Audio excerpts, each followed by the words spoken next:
नमस्कार दोस्तों, आज इंग्लिश ग्रामर का हम एक शानदार सा टॉपिक टेंस करेंगे। वो कंपटीशन लेवल और स्कूल लेवल पर देखें तो बहुत ही ज़्यादा इम्पोर्टेंट है। और मैं राजेंद्र सेन आपका हार्दिक स्वागत करता हूँ मैथ्स विद सुनील गुणपाल पर। आइए टेंस के पार्ट समझेंगे हम पूरे। टेंस को पढ़ने के लिए पहले हमें वर्ब की फॉर्म्स जाननी ज़रूरी है। वर्ब वैसे तो 5 प्रकार की होती है, पर इम्पोर्टेंट तीन है वो वर्ब की फॉर्म हमें ज़रूरत होती है। वर्ब की फर्स्ट फॉर्म, वर्ब की सेकंड फॉर्म और वर्ब की थर्ड फॉर्म और वर्ब की फोर्थ फॉर्म और वर्ब की फिफ्थ फॉर्म। वर्ब की और जो फोर्थ फॉर्म है वो वर्ब की फर्स्ट फॉर्म के साथ आईएनजी जोड़ने पर बन जाएगी। और जो फिफ्थ फॉर्म है वो वर्ब की फर्स्ट फॉर्म से आगे एस साथ में एस या ई एस जोड़ देंगे तो वर्ब की फिफ्थ फॉर्म बन जाएगी। पहले टेंस की परिभाषा पढ़ेंगे। टेंस ये ग्रामर का शब्द है जो वर्ब की फॉर्म की ओर संकेत करता है। वर्ब की फॉर्म की संकेत करता है, यानी वर्ब की फॉर्म के अनुसार टेंस बदलता रहेगा। इन वर्ब फॉर्म्स क्रिया के रूप द्वारा समय दर्शाए जाते हैं, यानी समय प्रेजेंट वर्तमान समय को दर्शाता है और पास्ट भूतकाल समय को दर्शाता है। और फ्यूचर तो टेंस नहीं था, मॉडर्न इंग्लिश में फ्यूचर टेंस है। फ्यूचर टेंस मॉडल से बना हुआ फ्यूचर टेंस है। विल शैल जो मॉडल है उसके अनुसार फ्यूचर टेंस बना हुआ है। अंग्रेजी भाषा में टेंस के कितने रूप होते हैं? 2 ही रूप दिखाए गए हैं अंग्रेजी भाषा में, यदि सही तरीके से पढ़े तो। पहला रूप है प्रेजेंट टेंस, यानी वर्तमान काल। यदि दूसरा टेंस पढ़े तो पास्ट टेंस है, वो भूतकाल कहलाता है। फ्यूचर टेंस है वो समय के अनुसार बना है, यानी मॉडल से बना है। वो आगे पढ़ेंगे। समय क्या है? समय परेशान करता है। समय क्योंकि जो कार्य है, एक्शन यानी कार्य जिस समय पर होता है वह क्या कहलाता है? टेंस कहलाता है। यदि कार्य कोई वर्तमान समय में हो रहा है तो वो वर्तमान मतलब प्रेजेंट टेंस कहलाएगा। यदि बीते हुए समय में हो रहा है तो वो पास्ट टेंस कहलाएगा। और जो आगे होने वाला है वो फ्यूचर टेंस कहलाएगा। टाइम क्या होता है? टाइम टेंस के विपरीत टाइम ग्रामर का शब्द नहीं है, यानी समय है वो टाइम एंड टेंस साथ में लिखते हैं बुकों में, पर टाइम है वो ग्रामर का शब्द है ही नहीं ग्रामर का। व्याकरण की दृष्टि से ये एक सार्वभौमिक शब्द है, यानी व्याकरण की दृष्टि से सरल बनाने के लिए एक सार्वभौमिक शब्द लिया गया है। टाइम तो हर सेकंड, हर मिनट, हर वर्ष मतलब बदलता रहता है। जिस प्रकार से समय बदलेगा वैसे वैसे टेंस बदल जाएगा। ये एक सरल रेखा में समय को 3 भागों में बांट सकते हैं। यदि समय को देखें तो समय अभी चल रहा है वो प्रेजेंट, जो वर्तमान में चल रहा है वो प्रेजेंट, और मेरा हर पिछला शब्द क्या कहलाएगा? पास्ट, यानी मैं पिछला जो शब्द और बोले जा रहा हूँ वो हर एक पिछला शब्द भीतर मतलब भूतकाल में जा रहा है, यानी वो पास्ट में चला जाएगा। और जो आगे आने वाला है टेंस वो है फ्यूचर, यानी भविष्य।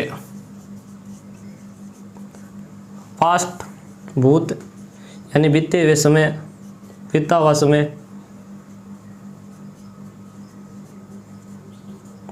और प्रेजेंट यानी वर्तमान, जो अभी चल रहा है। प्रत्येक टाइम को प्रकट करने वाले वर्ब के फॉर्म के अनुरूप टेंस कहा जाता है। मुख्य रूप से टेंस 3 प्रकार के होते हैं। टेंस कितने प्रकार के होते हैं? 3 प्रकार के होते हैं। कौन से?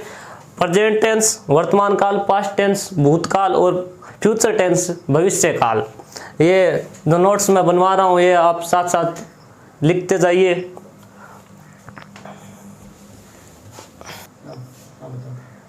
ले लिए वो स्क्रीनशॉट। हाँ, तो टेंस कितने प्रकार के होते हैं? जो टेंस है उसके टाइप है, यानी टेंस ऑफ टाइप। टेंस के प्रकार यानी काल के प्रकार कितने प्रकार के होते हैं वो बता दूं। यानी काल हिंदी में पढ़े जाए तो काल कितने प्रकार के होते हैं? 3 प्रकार के, वर्तमान काल, भूतकाल और भविष्य काल। वर्तमान काल को अंग्रेजी में क्या कहते हैं? वर्तमान काल को कहते हैं प्रेजेंट, यानी वर्तमान, टेंस यानी काल, वर्तमान काल, वर्तमान काल यानी जो समय अभी चल रहा है वो वर्तमान काल कहलाएगा। दूसरा टेंस है वो है पास्ट टेंस। पास्ट टेंस यानी जो समय बीत गया वो भूतकाल कहलाएगा। जो समय आगे आने वाला है फ्यूचर टेंस कहलाएगा। यानी भविष्य काल, यानी कोई घटना भविष्य में होने वाली है वो भविष्य काल कहलाएगा। तो टेंस कितने प्रकार के हो गए मुख्यतः? प्रेजेंट टेंस, पास्ट टेंस और फ्यूचर टेंस। हर टेंस के 4 भाग है। हर टेंस के 4 भाग है, यानी हर टेंस के 4 भाग है। 3 टेंसों के 4 भाग कितने हो गए? कुल 12। तो 12 भाग हम पढ़ेंगे, पहले लिखेंगे 12 भाग कौन कौन से होते हैं वो आपके सामने। तो हर टेंस के कितने भाग बताए? 4 भाग। 4 भाग कौन कौन से होते हैं? जैसे समय बताया था, यदि वर्तमान में चल रहा है तो प्रेजेंट, भूत में पास्ट और भविष्य तो फ्यूचर हो जाएगा। तो पहला है हमारा, हर टेंस का अलग अलग 4 भाग होंगे। कौन से देखो। पहला है सिंपल। सिंपल को कहते हैं इंडेफिनाइट। इंडेफिनाइट। दूसरा देखें तो कंटिन्यू, कंटिन्यूस। तीसरा देखें तो परफेक्ट। चौथा देखें तो परफेक्ट कंटिन्यूस।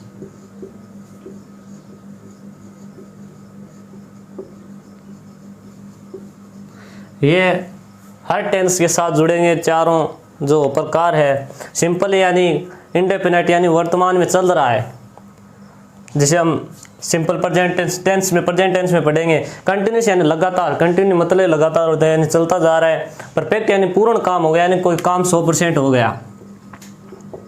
परफेक्ट कंटिन्यूस है वो यानी पहले भी चल रहा था, अब भी चल रहा है, लगातार चल रहा है, यानी परफेक्ट भी हो रहा है, पूर्ण भी हो रहा है और कंटिन्यू यानी लगातार भी चल रहा है, यानी चलता ही जा रहा है। ये 100% पूरा नहीं हुआ है पर 100% इसे पूरा मानते हैं। हर टेंस के हम साथ हम 4 भेद जोड़ेंगे। जो अब जैसे प्रेजेंट टेंस को पढ़ना है तो प्रेजेंट टेंस के हर 4 भाग है। तो प्रेजेंट टेंस का देखो 4 भाग कौन सा है? Present tense. प्रेजेंट टेंस का 4 भाग कौन से देखो। पहला भाग है कौन से काल में चल रहा है? प्रेजेंट में। तो प्रेजेंट के साथ पहला भेद है इंडेफिनाइट।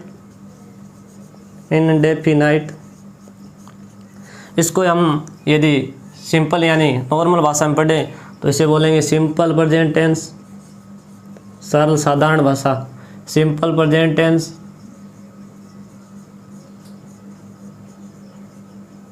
दूसरा देखें तो प्रेजेंट के साथ कौन सा भेद जोड़ देंगे? कंटिन्यूस। कंटिन्यूस। तीसरा देखें तो परफेक्ट। Present perfect tense. चौथा प्रेजेंट परफेक्ट कंटिन्यूस टेंस। ये प्रेजेंट टेंस के 4 भाग हो गए। इसी प्रकार पास्ट टेंस के 4 भाग हो गए, वो पास्ट टेंस में पढ़ेंगे हमें। अब देखो प्रेजेंट टेंस यानी हम वर्ब की फर्स्ट फॉर्म को क्या कहते हैं? वर्ब की फर्स्ट फॉर्म को कहते हैं प्रेजेंट फॉर्म। क्या कहते हैं? Present form. यानी फॉर्म ऑफ फर्स्ट जो वर्ब की है उसको प्रेजेंट फॉर्म कहते हैं। सेकेंड फॉर्म को बोलते हैं पास्ट फॉर्म। और वर्ब की थर्ड फॉर्म को बोलते हैं हमें पास्ट पार्टिसिपल। Past participle. ये वर्ब के 3 रूप है। पहले रूप को हम प्रेजेंट फॉर्म कहते हैं, दूसरे रूप को पास्ट फॉर्म और तीसरे को पास्ट पार्टिसिपल कहते हैं। तो हम प्रेजेंट फॉर्म का प्रयोग इस प्रेजेंट टेंस में प्रयोग करेंगे। कुछ इसके भेद है, भेद में हम साइक्रिया में बता देता हूँ, इनके कुछ सूत्र है वो बता देता हूँ।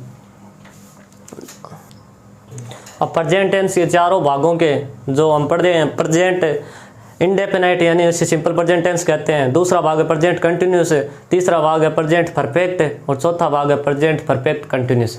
हम अब सिंपल प्रेजेंट यानी प्रेजेंट इंडेफिनाइट के जो सूत्र है यानी जिसे पैटर्न कहते हैं हम, फॉर्मूला, वो लिख रहा हूँ मैं, ध्यान से देखना उसको। सिंपल पहला भाग था सिंपल प्रेजेंट टेंस, ये टेंस को एकदम सरल बना देगा आगे, ये सूत्र याद हो गए तो। पहले आता है सब्जेक्ट यानी कर्ता जो काम को करता है, plus helping verb, helping verb short form में भी लिख रहा हूँ, हेल्पिंग वर्ब है मैन वर्ब यानी मुख्य क्रिया, प्लस ऑब्जेक्ट यानी कर्म। इस प्रकार इस पैटर्न में इस सिंपल प्रेजेंट टेंस का मैं सूत्र लिख रहा हूँ। पहले सब्जेक्ट आएगा यानी हेल्पिंग वर्ब आएगी, बाद में मैन वर्ब आएगी, ऑब्जेक्ट आएगा। कहीं में मैन वर्ब नहीं दी होगी, हेल्पिंग वर्ब दी गई, हेल्पिंग वर्ब दी हुई तो मैन वर्ब नहीं दी। कई कई टेंस ऐसे हैं।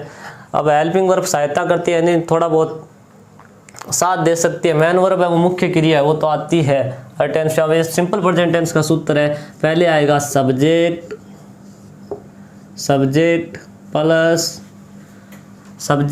प्लस वर्ब की फर्स्ट फॉर्म या वर्ब की फर्स्ट फॉर्म के साथ एस या ई एस प्लस ऑब्जेक्ट। अब मैंने दो फॉर्म लिख दी, वर्ब की फर्स्ट फॉर्म और वर्ब की फर्स्ट फॉर्म साथ एस या ई एस। वर्ब की फर्स्ट फॉर्म कहाँ लगेगी और वर्ब की फर्स्ट फॉर्म के साथ एस या एस कब लगेगा वो भी मैं आगे एक्सप्लेन कर रहा हूँ। यदि सब्जेक्ट है, ये सब्जेक्ट है, सिंगुलर सब्जेक्ट है यानी एक वचन करता है, सिंगुलर सब्जेक्ट है, तो सिंगुलर सब्जेक्ट के साथ हम क्या करेंगे, वर्ब की फर्स्ट फॉर्म के साथ क्या लगा देंगे, एस या ई एस। तो वर्ब की फर्स्ट फॉर्म के साथ क्या आएगा, एस या ई एस प्लस ऑब्जेक्ट। अब वर्ब की फर्स्ट फॉर्म के साथ एस जोड़ना तो आसान हो जाता है, पर ई एस वही जोड़ता है जो नंबर पड़ गया है पीछे, सिंगुलर और प्लूरल बनाना वो वही जोड़ेगा। सिंगुलर सब्जेक्ट के साथ देखो वर्ब की फर्स्ट फॉर्म के साथ एस तो जोड़ देंगे, जैसे बुक का बनाना है, कोई वर्ब है वर्ब के साथ जोड़ना है यानी प्ले के साथ एस जोड़ दिया, यानी वाई से पहले क्या आ गया था, सौर आ गया, इसलिए एस लगाया है। वाई से पहले यदि व्यंजन आ जाए तो वाई को हटा दिया जाता है और आई का प्रयोग करते हैं, बाद में एस लगाते हैं। अब ई एस कहाँ लगता है, नोट करके लिख लीजिए। यदि कुछ शब्दों के अंत में के अंतिम अक्षर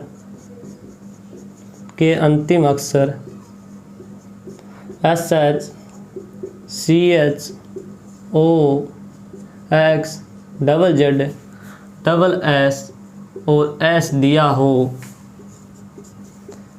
हो अर्थात इनका प्लूरल बनाने के लिए,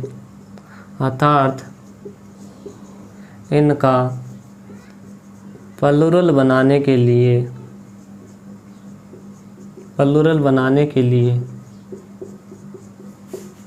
इनके साथ हम एस न जोड़कर ई एस जोड़ देते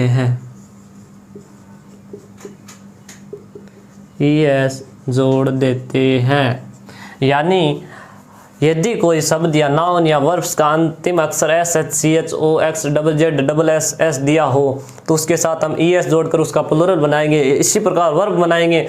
यदि कोई सिंगुलर सब्जेक्ट है, सिंगुलर सब्जेक्ट के साथ हम वर्ब की फर्स्ट फॉर्म के साथ क्या लगाएंगे, एस या ई एस लगाएंगे। अब देखो मैं कुछ शब्द है उसके प्लूरल बना के दिखाता हूँ। यानी गो है, गो वर्ब है यानी जाना। गो का अंतिम अक्षर क्या है, ओ। अंतिम अक्षर क्या है, ओ। तो ओ है तो मतलब एस तो लगेगा नहीं, तो क्या लगेगा, ई एस जोड़ देंगे तो इसका प्लूरल बन जाएगा गोज। और ये वर्ब किसके साथ प्रयोग करेंगे, यदि कर्ता सिंगुलर है, यदि सब्जेक्ट क्या है, सिंगुलर है, तो उसके साथ हम क्या प्रयोग करेंगे, एस या ई एस फॉर्म वाली वर्ब प्रयोग मिलेंगे। उसे वर्ब की कौन सी फॉर्म बोलते हैं, यानी वर्ब की फिफ्थ फॉर्म बोलते हैं, फॉर्म्स ऑफ फिफ्थ और कुछ भी रूल है जो मैं आगे लिख देता हूँ।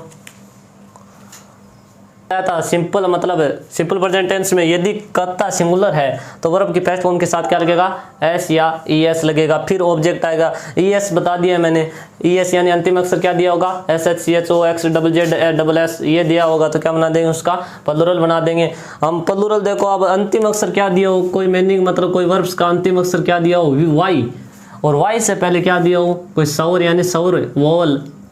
सौर कितने होते हैं, 5, ए ई आई ओ यू।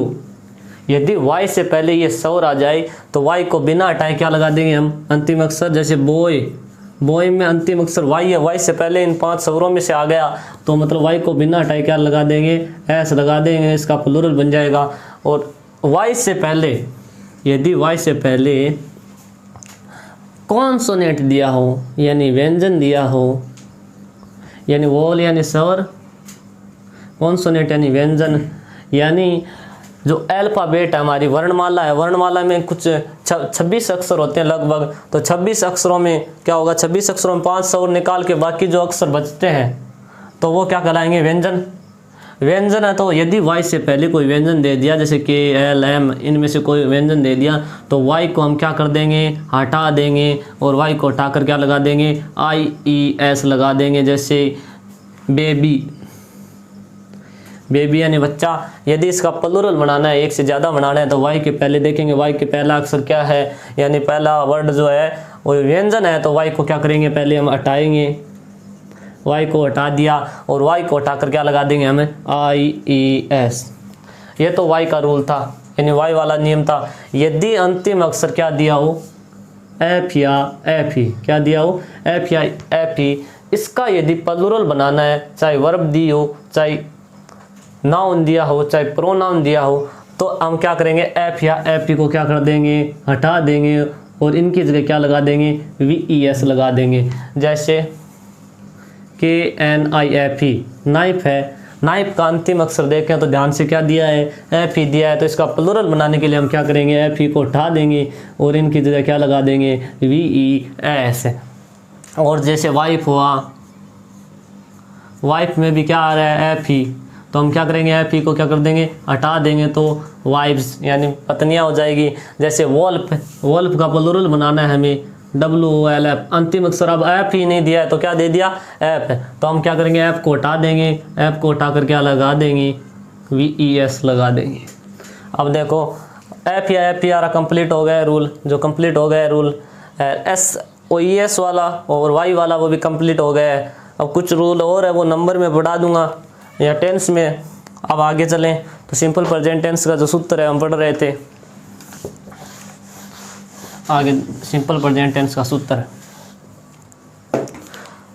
यदि सिंगुलर सब्जेक्ट, मैंने बताया था सिंगुलर सब्जेक्ट है तो वर्ब की फर्स्ट फॉर्म के साथ क्या लगेगा, एस या ई एस है। मैं कुछ सब्जेक्ट लिखता हूँ सिंगुलर, यानी सिंगुलर सब्जेक्ट कौन कौन से हो गए, थर्ड सब्जेक्ट है, यानी थर्ड जो सब्जेक्ट है, सब्जेक्ट प्रोनाउन है, वो लगभग क्या होते हैं, सिंगुलर होते हैं, सिंगुलर होते हैं। कौन कौन से होते हैं उनमें से सिंगुलर देख लें, ही, सी, इट, ये जो थर्ड पर्सन है ये क्या होते हैं, सिंगुलर। ही, वह, ही का अर्थ भी वह होता है, सी का अर्थ भी वह होता है और इट का अर्थ भी कहीं कहीं वह होता है। यदि इनको अलग अलग पढ़ें तो ये होता है आदमी खातर यानी मनुष्य खातर काम में लिया जाता है, पुरुष खातर, पुरुष की। और सी पढ़ें तो ये स्त्री यानी वुमन, ये मैन या मेल नर के लिए, और स्त्री यानी वुमन या फीमेल के लिए यूज में लिया जाता है।